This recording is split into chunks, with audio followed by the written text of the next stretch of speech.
क्या कुछ तैयारियां होंगी इस बार सुरक्षा को लेकर?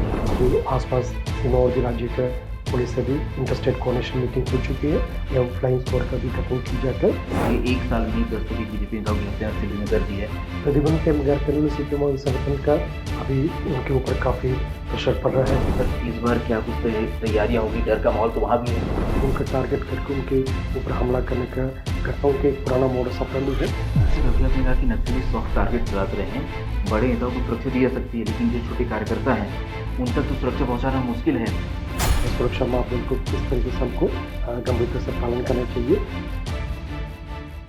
चुनाव आयोग ने लोकसभा चुनाव की तारीखों का ऐलान कर दिया है। बस्तर लोकसभा सीट में पहले चरण में चुनाव होने हैं 19 अप्रैल को। यहाँ सुरक्षा को लेकर क्या तैयारी है, क्योंकि ये माओवाद प्रभावित इलाका है और पिछले कुछ सालों में कई बड़ी नक्सल घटनाएं यहाँ देखी जा चुकी है। तो हमारे साथ बस्तर आईजी जुड़े हुए हैं। सर क्या कुछ तैयारियां होंगी इस बार सुरक्षा को लेकर? आगामी 19 अप्रैल को बस्तर संभाग के अंतर्गत बस्तर लोकसभा सीट हेतु तथा 26 अप्रैल को कांकेर लोकसभा सीट के लिए चुनाव प्रक्रिया का भी ऐलान हुआ है। उसके लेकर स्थानीय प्रशासन, सुरक्षा बल एवं केंद्रीय अर्धसैनिक बल द्वारा लगातार अपना तैयारियां शुरू कर दिया है। अभी आसपास सीमावर्ती राज्य का पुलिस से भी इंटरस्टेट कोऑर्डिनेशन मीटिंग हो चुकी है और जहां आवश्यकता अनुसार mobile check post, SST, static surveillance team एवं फ्लाइंग स्क्वाड का भी गठन की जाकर जो माननीय चुनाव आयोग के निर्देशानुसार सभी प्रकार का कार्रवाई को अभी एग्जीक्यूट की जाएगी और जैसे सभी चुनाव संबंधित प्रक्रिया को शांतिपूर्ण तरीके से, व्यवस्थित तरीके से संपादित करने के लिए जैसे विधानसभा चुनाव के दौरान जो कार्रवाई की गई थी उसका फीडबैक को, उसका अनुभव को लेते हुए आगामी लोकसभा चुनाव में भी सुरक्षा व्यवस्था का पूर्ण इंतजाम की जाएगी। जैसे चुनाव प्रक्रिया के दौरान, जैसा प्रचार प्रसार की कार्रवाई के दौरान जो कैंडिडेट्स और उनके रिप्रेजेंटेटिव, साथ साथ राजनीतिक दल, उनके पदाधिकारी का सबका सुरक्षा के लिए, साथ साथ जो मतदाता का भी सुरक्षा के लिए एक इंटीग्रेटेड सिक्योरिटी प्लान भी तैयार की जाएगी और मतदान केंद्र को अपन उनकी सेंसिटिविटी के हिसाब से वर्गीकरण करेगा। अधिक संवेदनशील, संवेदनशील एवं सामान्य मतदान केंद्र के हिसाब से उसका वर्गीकरण करते हुए एक डिप्लॉयमेंट चार्ट भी बनाया जाएगा और जहाँ जहाँ आवश्यकता अनुसार फिर पेट्रोलिंग पार्टीज, एरिया डोमिनेशन, ये सब कार्रवाई भी सुनिश्चित की जाएगी ताकि संपूर्ण जो चुनाव प्रक्रिया काफ़ी व्यवस्थित एवं शांतिपूर्ण तरीके से संपादित हो सकता है। और पूर्व में भी विधानसभा चुनाव के दौरान महोदयों को बॉयकॉट काल के पश्चात क्षेत्र की जनता द्वारा काफ़ी बड़ी संख्या में मतदान केंद्र तक पहुंचकर अपना एक डेमोक्रेटिक ड्यूटी है उसको उन्होंने अपना योगदान दिया है। हमें आशा है मतलब लोकसभा चुनाव में भी क्षेत्र की जनता द्वारा अधिक से अधिक संख्या में मतदान केंद्र तक पहुंचकर अपना मताधिकार को प्रयोग करेगा। सर पिछले लोकसभा चुनाव में नक्सलियों ने दंतेवाड़ा विधायक भीमा डाव की हत्या कर दी थी। पिछले एक साल में ही 10 से अधिक बीजेपी नेताओं की हत्या नक्सलियों ने कर दी है। तो सर इस बार क्या कुछ तैयारियां होंगी? डर का माहौल तो वहाँ भी है।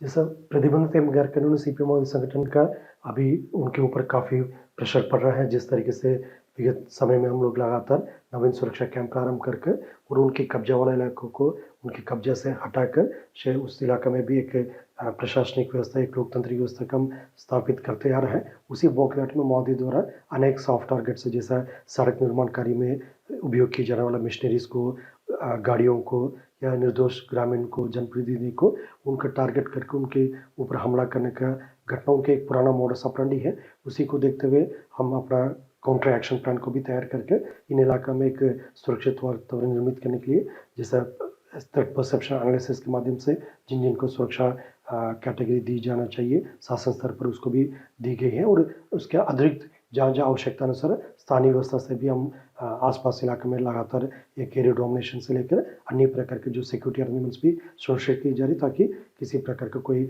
अप्रिय घटना ना हो उस इलाके के लिए। और सभी पॉलिटिकल पार्टीज को भी इस संबंध में आवश्यक एक विचार विमर्श की जा रही ताकि उनकी पदाधिकारी और उनकी कैंडिडेट्स और जितना भी प्रक्रिया में शामिल, चुनाव प्रक्रिया में शामिल जो सभी स्टेक होल्डर्स है वो सुरक्षित तरीके से अपना काम को एग्जीक्यूट कर सकता है। उसी दिशा में लगातार हम कार्रवाई कर रहे हैं। सर अभी आपने कहा कि नक्सली सॉफ्ट टारगेट चलाते रहे हैं, बड़े नेताओं को सुरक्षा दी जा सकती है, लेकिन जो छोटे कार्यकर्ता हैं उन तक तो सुरक्षा पहुंचाना मुश्किल है। तो क्या कुछ संदेश आप देना चाहते हैं? कैसे आखिर ये जो इलाका है ये सुरक्षित हो पाएगा और इस तरह की घटनाएं रुक पाएगी?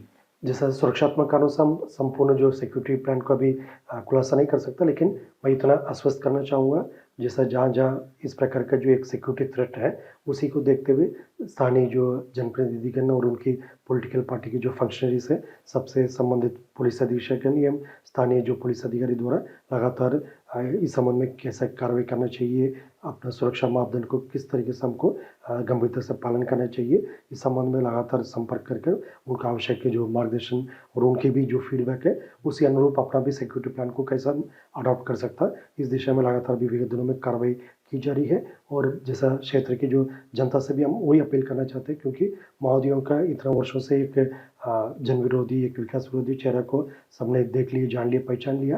इसलिए माओवादी संगठन के इस प्रकार का हरकत को पूरा खंडन करना चाहिए। और जैसे जिस तरीके से धीरे धीरे माओवादियों का पैर के नीचे से उनकी जमीन खिसकते जा रहा है, और आने वाला बहुत जल्दी मतलब इस इलाके से माओवादी संगठन का खात्मा सुनिश्चित होगा, ताकि क्षेत्र में जनता अपना इच्छानुरूप अपना विकास कार्य को भी आगे गति दे सकता है और अपना एक स्वतंत्र जीवन जी सकता है। इन सब व्यवस्था के लिए सबसे बुनियादी चीज़ मतलब इलाका में नक्सल गतिविधि को समाप्त करना है। सुरक्षा बल, केंद्रीय अर्धसैनिक बल, स्थानीय पुलिस बल, प्रशासन सब अपना जो रिस्पॉन्सिबिलिटी, अपना जो भूमिका को निभा रहा है। साथ साथ क्षेत्र की जनता से हम पुनः अपील करना चाहते हैं, इस प्रयास में आप सबका आवश्यक सहयोग चाहिए। साथ साथ जो स्थानीय माओवादी कैडर है उनसे भी हम अपील करना चाहते हैं, क्योंकि माओवादी नेतृत्व द्वारा इतना वर्षों में लगातार स्थानीय कैडर्स को गुमराह करते हुए जल, जमीन, जंगल के मुद्दे पर या अन्य कई विषय पर उनको दिग्भ्रमित करते हुए अपना कब्जा में लेकर हिंसात्मक गतिविधि को उनका सामने की जाती है। और कभी भी मुठभेड़ होते हैं उसमें स्थानीय कैडर को सामने करके एक ह्यूमन शील्ड के रूप में इस्तेमाल करके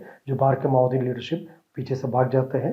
इन सब परिस्थिति को भी देखकर समझ के हिंसा त्याग करके समाज की मुख्यधारा में जोड़ना चाहिए। और इस अपील को हम पुनः दोहराना चाहिए। वो माओवादी स्थानीय कैडर्स नक्सल संगठन को छोड़ के शासन के आत्मसमर्पण पुनर्वास पॉलिसी के तहत आत्मसमर्पित होकर उसका पुनर्वास के लिए जो भी पॉलिसी में फायदा है उसका लाभ उठाकर एक सामान्य जीवन जीना चाहिए, ताकि क्षेत्र के जो शांति, सुरक्षा एवं विकास के लिए उनका भी एक योगदान हो सके। ठीक है, तो ये थे बसराज जी, सुंदराज भी, जिनका कहना है कि उनकी कोशिश होगी कि इस जो लोकसभा चुनाव है ये शांतिपूर्ण तरीके से निपटे और इस हेतु जो भी सुरक्षा की तैयारी की जानी है वो प्रशासन द्वारा और पुलिस द्वारा की जाएगी। मैं संजय ठाकुर, विस्तार न्यूज़ के लिए बस्तर से।